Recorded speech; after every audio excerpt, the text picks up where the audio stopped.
वो तो इनका बस नहीं चल रहा है और इनके हाथ में पावर नहीं है।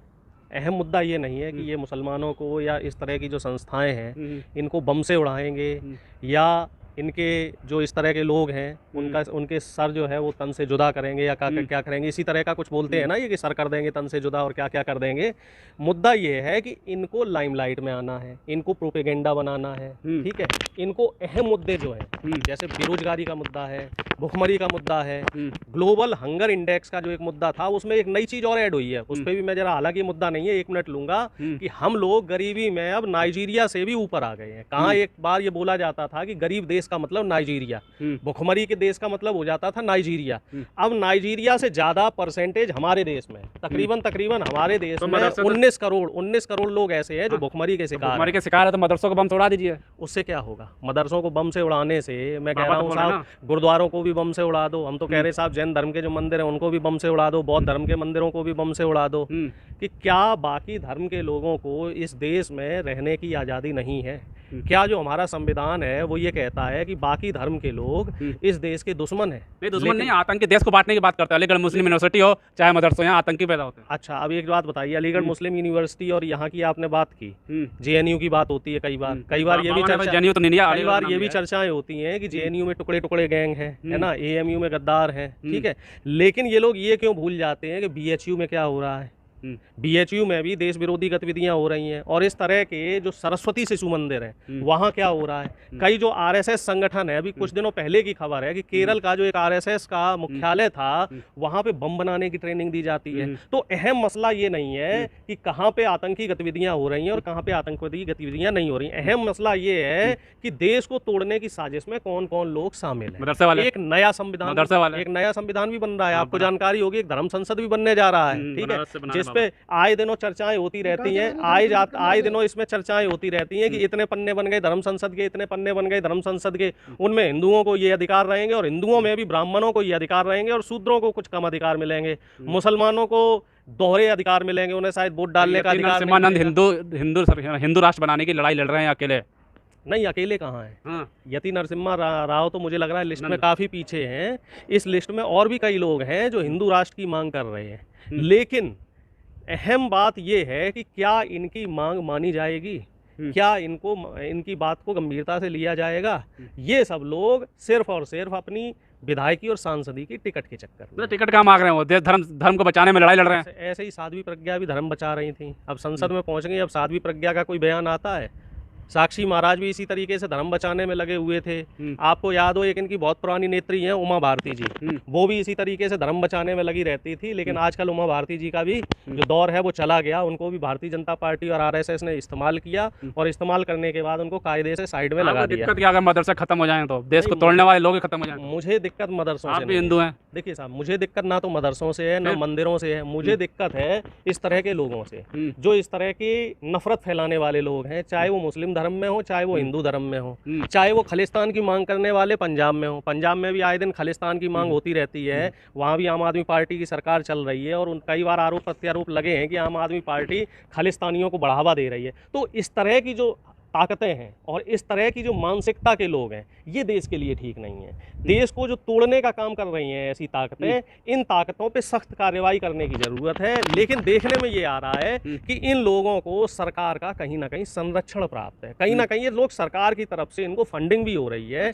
और कहीं ना कहीं इन लोगों को डर नहीं है अंदर से, इसी वजह से इस तरह के बयान आते हैं। जिस तरीके से छत्तीसगढ़ में होता है, उत्तराखंड में धर्म संसद होती है, धार्मिक भावनाएं भड़काई जाती है, उसके बावजूद भी उसे खुला छोड़ रखा, तो किस लिए देख रहे हैं? वही बात तो मैं आपसे कह रहा था कि कहीं ना कहीं सरकार के संरक्षण प्राप्त है, बीजेपी और आरएसएस का। बीजेपी पे आरोप लगा रहे हैं क्या?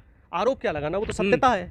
मैं कौन होता हूँ आरोप लगाने वाला? वो चीज तो साफ साफ तौर पे दिख रही है कि बीजेपी शासित राज्यों में ही इस तरह के बयान क्यों आते हैं। उत्तर प्रदेश में इस तरह की बयान आएंगे, यति नरसिम्हा, ये सरस्वती जो है उत्तर प्रदेश का ही है, और अभी उत्तराखंड में ये धर्म संसद हुई थी जहाँ पे कई तरह के विवादित बयान आए थे, ठीक है। कर्नाटक में भी आपको याद होगा हिजाब वाला मुद्दा चला था, कश्मीर में राष्ट्रपति शासन है, वहाँ पे भी जो है मुद्दा चला था। वहाँ पे कह रहे हैं मेहनत करना है, भगवान जी वापस आए हैं, ज्ञान वापी मंदिर को भी दुनिया में जितने मस्जिद है सबको तोड़ दो, ये भी कहा उन्होंने। नहीं, बिल्कुल तोड़िए। अगर मस्जिदों को तोड़ने से लोगों को रोजगार मिलता है तो मस्जिदें तोड़ दो साहब। हम तो कह रहे हैं क्या करना, भगवान शिव आ रहे हैं, आप एक्सेप्ट नहीं करेंगे? हम तो ये कह रहे हैं साहब पूरे इंडिया की मस्जिदें तोड़ दो और हर 2 किलोमीटर पे मंदिर बना दो, लेकिन उससे हासिल क्या होगा? क्या हिंदू मजबूत होंगे? क्या ये सरकार मस्जिदें तोड़ने के लिए और मंदिर बनाने के लिए आई थी? सारी मस्जिदें तोड़ दीजिए, आप मंदिर बना लीजिए, उसके बाद क्या करेंगे? रोजगार मिलेगा उससे? क्या उससे रोजगार मिलेगा? क्या उससे जो ये महंगाई जो बढ़ रही है वो कम हो जाएगी? जो मुद्दा है, मुद्दे पे आइए ना आप साहब युवाओं के रोजगार की बात क्यों नहीं करते हैं? आप किसानों की जो MSP है उस पर बात क्यों नहीं करते? मुद्दे से क्यों भटका रहे हैं? बाबा कह रहे पहले हिंदू राष्ट्र बनाएंगे, सारे भोलेनाथ का जो मंदिर शिव मंदिर बनाएंगे, उसके बाद बात करेंगे रोजगार की। जब तक हमारे देश का संविधान है तब तक तो ये देश हिंदू राष्ट्र नहीं बन सकता। संविधान संविधान को आप खत्म कर दोगे तो उस दिन आप हिंदू राष्ट्र बना लोगे, और संविधान इतनी आसानी से आप खत्म नहीं कर सकते, क्योंकि इस देश की 85% आबादी संविधान की वजह से ही उसको समानता का अधिकार मिला हुआ है। तो 85% आबादी को दरकिनार करके 15% आबादी कैसे इस देश को हिंदू राष्ट्र बना सकती है? आपको पता गाजियाबाद में फिर धर्म संसद होने वाला है, कर लीजिए कहीं भी, इनसे क्या फर्क पड़ता है? इस तरह की धर्म संसदों से कोई फर्क नहीं पड़ता है, और ना मैं ये मानता हूँ कि ये लोग जो है ये वाकई धर्म के रक्षक हैं। अगर ये लोग वाकई धर्म के रक्षक होते तो हिंदू धर्म में जो गरीब लोग हैं, जो मजलूम लोग हैं, जो ज़रूरतमंद लोग हैं, वो इस तरह दर बदर ना भटक रहे होते।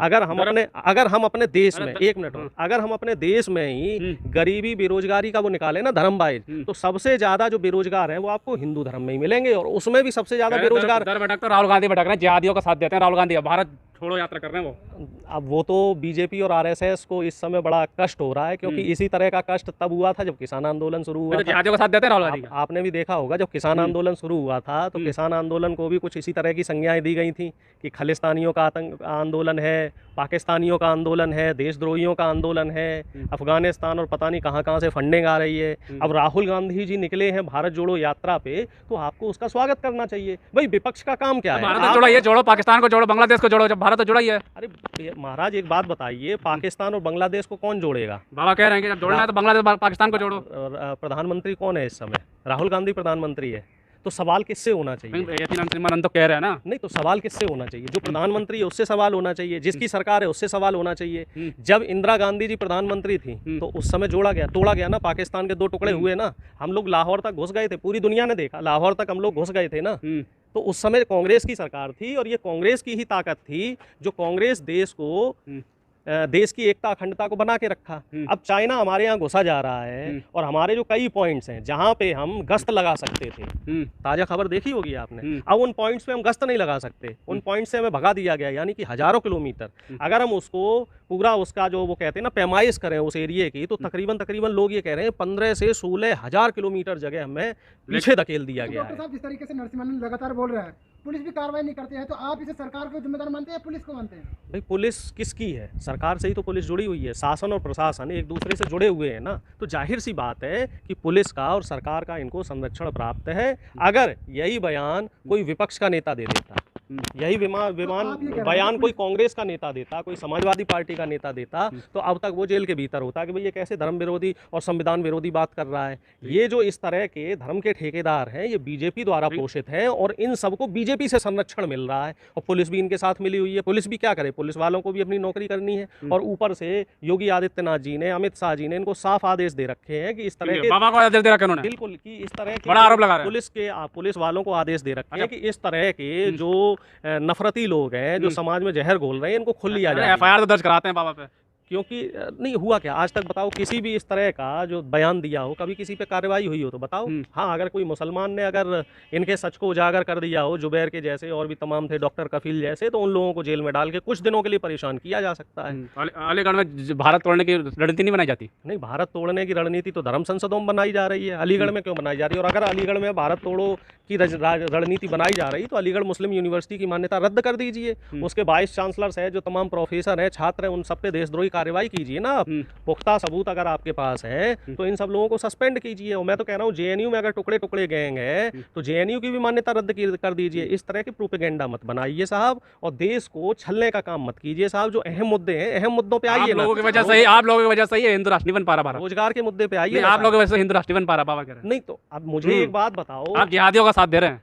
मुझे एक बात बताइए, आप किस हिंदू राष्ट्र की बात करते हैं? जब बीजेपी RSS के लोग रोटी बेटी का संबंध मुसलमानों से कर रहे हैं, बीजेपी RSS के लोग अपनी गोद में मुसलमानों को बैठा रहे हैं, तो ये कौन से हिंदू राष्ट्र की बात? तो इनका इलाज क्या होना चाहिए? अब ये तो सरकार इनका इलाज करेगी, हम तो विपक्ष के लोग हैं, हम इनका इलाज कैसे कर सकते हैं? क्या होना हम तो चाहिए यही इसके लिए? कहेंगे कि भाई ऐसे लोगों की बातों को मत सुनिए, ऐसे लोगों की बातों पे ध्यान मत दीजिए।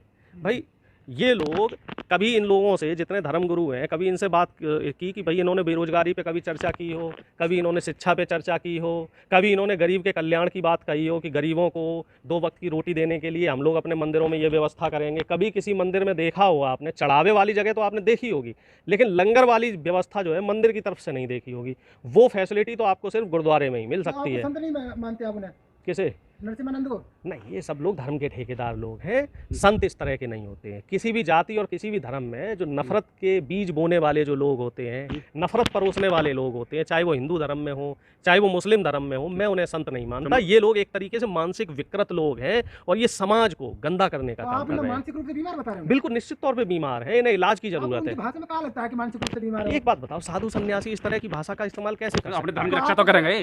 धर्म इतना कमजोर है कि इन जैसे लोग उसकी रक्षा कर लेंगे। जो धर्म सनातनी धर्म 85,000 साल पुराना धर्म, उस धर्म का अब तक कुछ नहीं बिगड़ा। तो ये लोग जो अपनी रक्षा नहीं कर पा रहे हैं, जिन्हें अपनी रक्षा करने के लिए सरकार की गोद में बैठना पड़ रहा है, ये लोग धर्म की रक्षा कर लेंगे? क्या मजाक कर रहे हैं साहब? धर्म इतना कमजोर कब से हो गया?